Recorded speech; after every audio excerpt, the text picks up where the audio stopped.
स्वागत है आप सभी का आज की इस वीडियो में। आज की वीडियो में हम अर्धवार्षिक परीक्षा कक्षा 12 विषय सामान्य हिंदी का क्वेश्चन पेपर शो करने वाले हैं। यह वीडियो आपकी परीक्षा के लिए बहुत ही इम्पोर्टेंट होने वाली है, क्योंकि इसमें जो आपके 10 क्वेश्चन ऑब्जेक्टिव आते हैं वो भी हम आपको बताएंगे। ये क्वेश्चन जो आपके 10 ऑब्जेक्टिव होते हैं, ये आपकी अर्धवार्षिक परीक्षा और आपकी जो वार्षिक परीक्षा होगी बोर्ड परीक्षा, उसमें भी बहुत महत्व देंगे।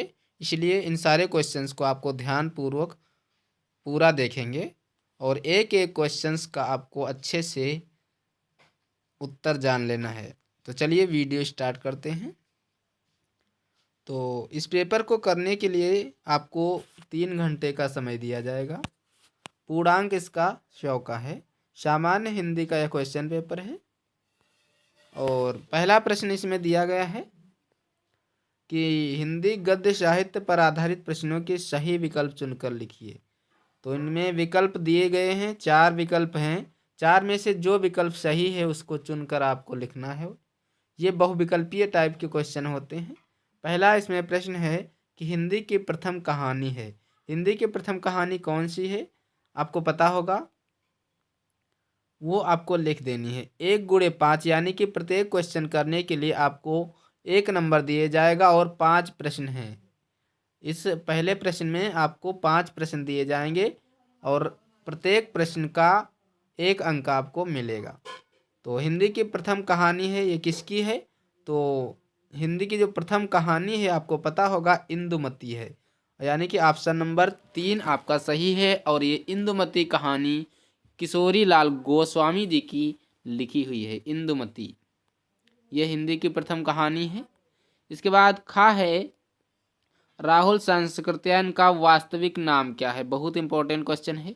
तो राहुल सांस्कृत्यायन का वास्तविक नाम जो है वो है केदारनाथ पांडे, यानी कि ऑप्शन नंबर 4 आपका सही है। जो ऑप्शन सही है वही आपको अपनी उत्तर पुस्तिका में लिख लेना है। बाकी जो भी लिखेंगे आपका टाइम वेस्टिंग है, कुछ नहीं है। बाकी आपको सिर्फ जो आंसर है वही आंसर लिखें। बाकी क्वेश्चन या चारों ऑप्शन लिख के सही का निशान नहीं लगाना है, सिर्फ आपको आंसर लिखना है। इसके बाद क्वेश्चन नंबर गा है कि भारत भारती की रचना विधा है। बहुत इंपॉर्टेंट क्वेश्चन है कि भारत भारती जो रचना है ये किसकी रचना है। एक तो ये क्वेश्चन बनता है। तो ये भारत भारती जो रचना है ये आपकी मैथिली शरण गुप्त जी की रचना है। कई किसकी है? मैथिली शरण गुप्त जी की। और ये जो रचना है ये काव्य में है, इसलिए ये भारत भारती की रचना विधा क्या है? तो ये काव्य में है, यानी कि काव्य विधा है। ऑप्शन नंबर 4 इसका सही होता है। इसके बाद बढ़ते हैं घा की तरफ। क्वेश्चन नंबर घा है कि भारतीय युग में किस पत्रिका का प्रकाशन हुआ। तो इसका सही आंसर आपको बताना है, कमेंट बॉक्स में कमेंट भी करना है। पहला है कि कवि वचन सुधा, दूसरा है हंस, तीसरा है धर्मयुग, चौथा है दिनमान। तो आपको पता होगा ये जो हंस पत्रिका है ये जयशंकर प्रसाद जी की है और ये छायावादी युग की रचना है। धर्मयुग ये आपको पता होगा कि ये आपकी जो रामधारी सिंह दिनकर जी की है, ये रचना है उनकी। और ये जो कवि वचन सुधा है ये भारतेंदु जी की रचना है और ये भारतेंदु युग की रचना है, यानी कि ऑप्शन नंबर 1 इसका सही है। भारतेंदु युग में किस पत्रिका का प्रकाशन हुआ? तो कवि वचन का प्रकाशन हुआ। इसके बाद अंगा नंबर प्रश्न है कि श्री चंद्रावली नामक नाटक जो है उसके लेखक कौन है। तो जो चंद्रावली नाटक है ये भी आपका भारतेंदु हरिश्चंद्र जी ने लिखा है और ये भारतेंदु युग का नाटक है। तो चलिए बढ़ते हैं अगले क्वेश्चन की तरफ। अगला क्वेश्चन नंबर 2 है कि हिंदी पद्य साहित्य पर आधारित प्रश्नों के सही विकल्प चुनकर लिखिए। अभी तक हमने गद्य पर आधारित प्रश्नों के जवाब दिए, अब हम पद्य पर आधारित प्रश्नों के जवाब देंगे। इसमें भी 5 प्रश्न पूछे जाएंगे, प्रत्येक प्रश्न 1 नंबर का है। तो इसमें कहा है कि जायसी का पद्मावत किस भाषा में लिखा गया है, यानी कि जो जायसी जी ने पद्मावत लिखा है उसकी भाषा क्या है। इसमें 4 ऑप्शन दिए गए हैं, ब्रिज भाषा, अवधी भाषा, खड़ी बोली, फारसी। तो जो जायसी जी का पद्मावत है वो आपका अवधी भाषा में लिखा गया एक महाकाव्य है, यानी कि ऑप्शन नंबर 2 इसका सही होता है। इसके बाद क्वेश्चन नंबर खा है कि रीतिकाल का अन्य नाम है। आपको बताना है रीतिकाल का अन्य नाम क्या है। तो देखो स्वर्णकाल, स्वर्णकाल हम भक्ति काल को भी कहते हैं, और ये संक्रांति काल हम आदिकाल को, यानी कि आपकी जो आदिकाल है उसको बोलते हैं। और ये श्रृंगार काल, श्रृंगार काल को हम रीति काल के नाम से भी जानते हैं, क्योंकि इसमें अनेक प्रकार से अलंकृत किया गया है अलंकारों के द्वारा, और श्रृंगार रस का इसमें ज़्यादा वर्णन किया गया है। इसके बाद गा है कि कीर्ति लता के रचनाकार हैं। 4 ऑप्शन है शारंगधर, दलपति विजय, तीसरा है जगनिक, चौथा है विद्यापति। तो कीर्ति लता, कीर्ति पताका, ये सारी रचनाएं जो हैं ये विद्यापति की हैं, और ये मैथिली के कवि हैं, मैथिली भाषा के कवि हैं। इसके बाद क्वेश्चन नंबर घ है कि हिंदी साहित्य के किस काल को पूर्व मध्य काल कहा जाता है। बहुत इंपॉर्टेंट क्वेश्चन है। इसके लिए 4 ऑप्शन है, आदिकाल, भक्ति काल, रीति काल, आधुनिक काल। तो पूर्व मध्य काल जो ये काल है उसको हम भक्ति काल के नाम से जानते हैं।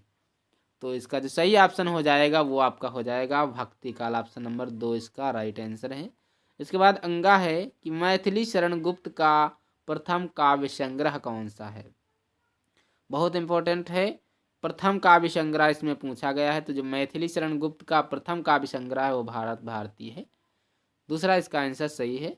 तीसरा प्रश्न नंबर 3 है कि निम्नलिखित अवतरणों में से किसी एक अवतरण पर आधारित प्रश्नों के उत्तर दीजिए। बहुत इंपॉर्टेंट है, 2 गुणे 5 10 नंबर का प्रश्न है। इस अवतरण को, इस गद्यांश को आपको पढ़ना है। इसके बाद इसके जो क्वेश्चन पूछे गए हैं इनका आंसर आपको देना है। पहला है कि उपर्युक्त गद्यांश का संदर्भ लिखिए। दूसरा है कि रेखांकित अंशों की व्याख्या कीजिए। भूमि का निर्माण किसने किया। इन सारे क्वेश्चंस के जवाब आपको इसी गद्यांश में मिल जाएंगे। घा है कि हमारी राष्ट्रीयता कब और कितनी बलवती होती है। आपको सारे क्वेश्चंस के जवाब कहीं नहीं, सब यहीं पे लिखा हुआ है, आपको देखना है, सिर्फ गद्यांश को ध्यानपूर्वक पढ़ लेना है और कुछ नहीं करना है। अंगा है कि कौन सी राष्ट्रीयता निर्मूल होती है। इसके बाद अथवा में दिया गया है, या तो आप पहला कीजिए या अथवा में जो दिया गया है इसको आप कर सकते हैं। तो इसको आपको अच्छे तरह से पढ़ लेना है। उसके बाद इसी प्रकार से इसके भी 5 क्वेश्चंस आपको करने हैं। गद्यांश का संदर्भ लिखना है, रेखांकित अंश की व्याख्या करनी है, और नए शब्दों की खोज की आवश्यकता क्यों होती है इस प्रश्न का आपको जवाब देना है। घा है कि परंपरागत का क्या अर्थ होता है। परंपरागत यानी कि पुराना। संस्कृति का अटूट अंग क्या है। ये आपको ये सारा कुछ गद्यांश जो आपका आया है उसी से सारे आंसर आपको मिल जाएंगे। चौथा प्रश्न है कि निम्नलिखित पद्यांश में से किसी एक पद्यांश पर आधारित प्रश्नों के उत्तर दीजिए। तो इस पद्यांश को आपको पढ़ना है, उसके बाद उसी प्रकार से इन पद्यांश के भी क्वेश्चंस का आंसर देना है। किंतु यह खड़ी रहे दृढ़ मूर्ति, अभ्युदय का कर रही उपाय, शक्ति के विद्युत करण जो व्यक्त, विकल विखरे हैं जो निरुपाय, समन्वय उसका करे समस्त विजयनी मानवता हो जाए। तो इसका भी ये आपको पद्यांश दिया गया, इसका भी संदर्भ लिखना है, और इसके बाद ये जो रेखांकित अंश है इसकी आपको व्याख्या भी करना है। और तीसरा है दृढ़ मूर्ति। दृढ़ मूर्ति से आशय किसकी मूर्ति से है। इसका आंसर आपको देना है। उत्स और अभ्युदय शब्दों का अर्थ लिखिए।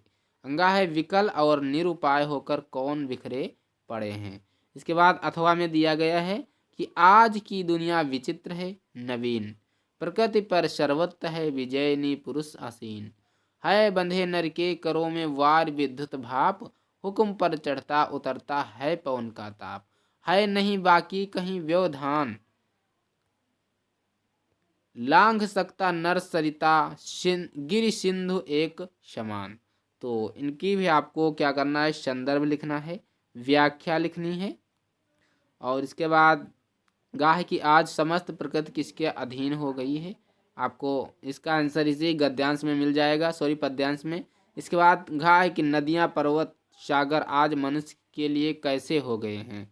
ये आपको इन सारे क्वेश्चन के जवाब देखो मिल जाएंगे इसी गद्यांश में, पद्यांश में। अंगा है प्रस्तुत पद में किस रस का प्रयोग किया गया है, रस आपको बता देना है। 5 नंबर प्रश्न है कि निम्नलिखित लेखकों में से किसी एक लेखक का साहित्यिक परिचय एवं कृतियों का उल्लेख कीजिए। 5 नंबर में है। ये 3 लेखक दिए गए हैं, 3 में से सिर्फ आपको कोई एक का जीवन परिचय लिख देना है, उसके साथ साथ उसकी कुछ रचनाएं लिख देनी है। आपको 5 नंबर दे दिए जाएंगे। खा है कि निम्नलिखित कवियों में से किसी एक कवि का साहित्यिक परिचय एवं उसकी कृतियों का उल्लेख कीजिए। तो आपको जयशंकर प्रसाद, सुमित्रानंद पंत, महादेवी वर्मा में से किसी एक को आपको लिख देना है। आप लिख पाएंगे अच्छे से, हमें पता है। 5 नंबर में है। छठा है कि बहादुर कहानी का सारांश या कथा वस्तु लिखिए। 5 नंबर में है। आपको बहादुर कहानी अच्छे से पढ़ लेनी है और उसके बाद पंचलाइट अथवा ध्रुव यात्रा कहानी का उद्देश्य आपको लिख देना है। 7 नंबर प्रश्न है आलोक व्रत खंड काव्य के तृतीय सर्ग की कथा वस्तु लिखिए। ये कथा वस्तु आपको याद होगी, आप लिख पाएंगे। अथवा में दिया गया, या तो आप आलोक व्रत खंड काव्य के आधार पर नायक गांधी जी का चारित्रिक विशेषताओं का उल्लेख कीजिए। ये आपको लिख देना है। खंड खा से है अब प्रश्न की, ये खंड खा जो है ये संस्कृत से संबंधित है। खंड खा का 8 नंबर प्रश्न है। 8 का कहा कि निम्नलिखित गद्यांशों में से किसी एक का संदर्भ सहित अनुवाद कीजिए। 7 नंबर में है।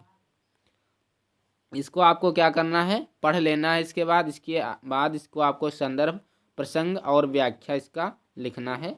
अथवा में दिया गया है, या तो आप इसको भी कर सकते हैं। खा है कि निम्नलिखित श्लोकों में से किसी एक श्लोक का संदर्भ सहित अनुवाद कीजिए। 7 नंबर में है। जल बिंदु निपातेन क्रमशः पूर्यते घटः शाह हेतु सर्व विधानाम धर्मस्य च धनस्य च। इनका आपको अर्थ लिखना है, संदर्भ और प्रसंग भी लिखना है, व्याख्या भी करनी है।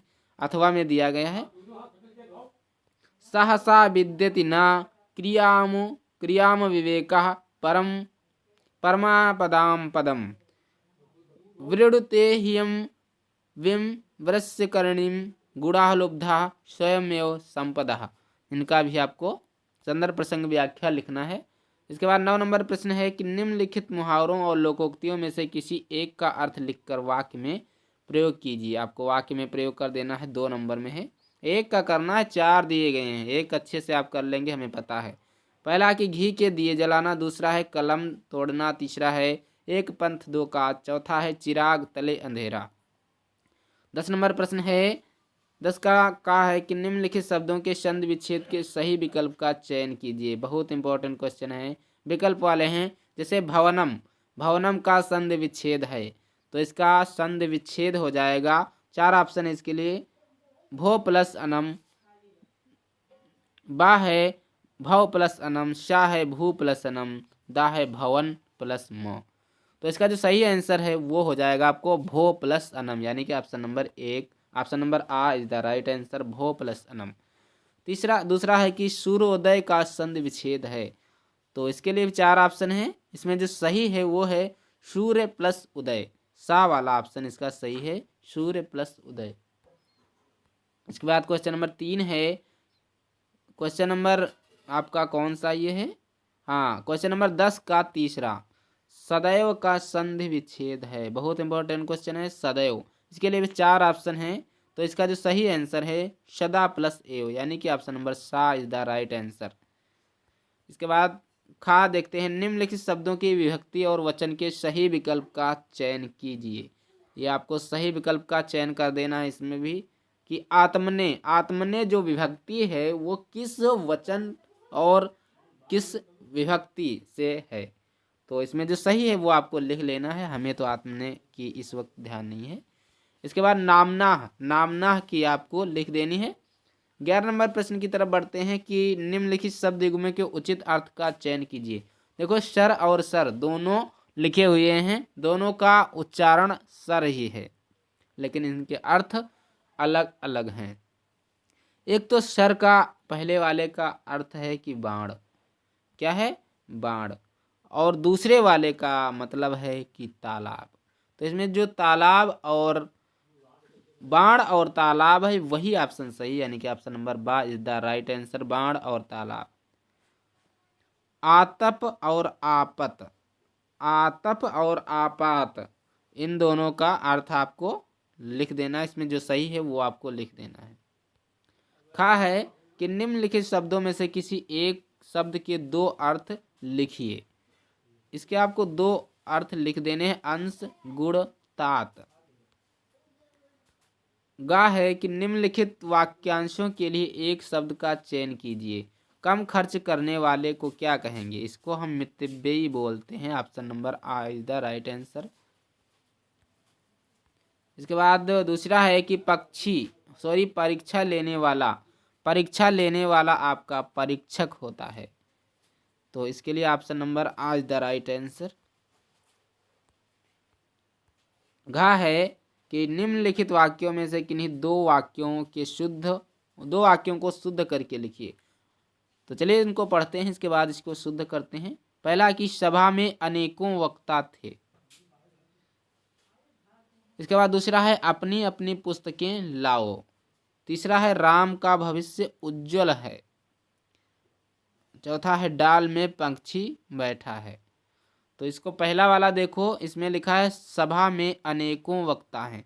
तो आपको पता होगा जो अनेक शब्द है, जहाँ पर अनेक लगा होता है वहाँ पर हम अनेकों नहीं लिखते हैं, बल्कि लिखते हैं सभा में अनेक वक्ता थे, क्योंकि अनेक जो है ये खुद ही बहुवचन है। तो सभा में अनेक वक्ता थे, इस प्रकार से अगर हम कहेंगे तो ये वाक्य शुद्ध हो जाएगा। इसके बाद लिखा है अपनी अपनी पुस्तकें लाओ। इसका कोई जरूर नहीं, अपनी अपनी पुस्तक लाओ। तीसरा हाँ, राम का भविष्य उज्जवल है। चौथा है, इसको आप स्वयं सही करके आप हमें कमेंट बॉक्स में इसका आंसर आपको कमेंट करना है। चौथा है डाल में पंछी बैठा है। डाल पर पंछी बैठा है, में पंछी नहीं बैठता है। 13 नंबर प्रश्न है कि शांत अथवा वीर रस की परिभाषा एवं उदाहरण सहित लिखिए। 2 नंबर में है। गा है कि श्लेष अथवा उत्प्रेक्षा अलंकार की परिभाषा अथवा उदाहरण लिखिए। 2 नंबर में है। गा है कि दोहा अथवा सोरठा छंद का लक्षण एवं उदाहरण लिखिए। ये आपको लिख देने हैं, 2 नंबर के हैं। 14 नंबर प्रश्न है कि अपनी कुटीर उद्योग प्रारंभ करने हेतु तो किसी बैंक के प्रबंधक को ऋण प्रदान करने हेतु तो एक पत्र लिखिए। आपको लिखना है, 6 नंबर में है। अथवा में दिया गया नगर निगम अधिकारी को सड़क के टूटे होने की शिकायत तथा मरम्मत संबंधी पत्र लिखना है। ये दोनों पत्र आपको लिख देने हैं। इसके बाद ये 15 नंबर प्रश्न है, यहाँ पे 14 छपा है, कोई दिक्कत नहीं है। 15 नंबर है कि निम्नलिखित विषयों में से किसी एक विषय पर अपनी भाषा शैली में निबंध लिखिए। यह निबंध लिख देना है। 9 नंबर का ये प्रश्न है। इतने सारे आपको विषय दिए गए हैं, इनमें से एक पर तो आप निबंध अच्छे से लिख देंगे। पहला है कि पर्यावरण और वृक्षारोपण। दूसरा है कि मेरे प्रिय कवि। तीसरा है समाचार पत्र की उपयोगिता। चौथा है भारतीय समाज में नारी की स्थिति। 5वां है भ्रष्टाचार निवारण। इसमें आपको सिर्फ एक करना है। आपको कमेंट बॉक्स में कमेंट करना है कि वीडियो कैसा रहा। अगर आपको वीडियो थोड़ा भी अच्छा लगा तो वीडियो को लाइक करें, चैनल को सब्सक्राइब करें और अपने दोस्तों के साथ इस वीडियो को शेयर भी करें, ताकि उन्हें भी इस वीडियो का लाभ मिल सके। अगर आप किसी भी सब्जेक्ट का क्वेश्चन पेपर प्राप्त करना चाहते हैं तो आप हमें कमेंट बॉक्स में कमेंट करें, हम उस सब्जेक्ट का क्वेश्चन पेपर अवश्य प्रोवाइड कराएंगे। और यूपी बोर्ड की तैयारी के लिए आपको हमारे चैनल को सब्सक्राइब करना है। हम आपको यूपी बोर्ड से संबंधित सारी सूचनाएं और सारे मॉडल पेपर, उसके बाद सारे सिलेबस भी करवाएंगे। तो आज की वीडियो में इतना ही, मिलते हैं अगले वीडियो में। तब तक के लिए जय हिंद, नमस्कार।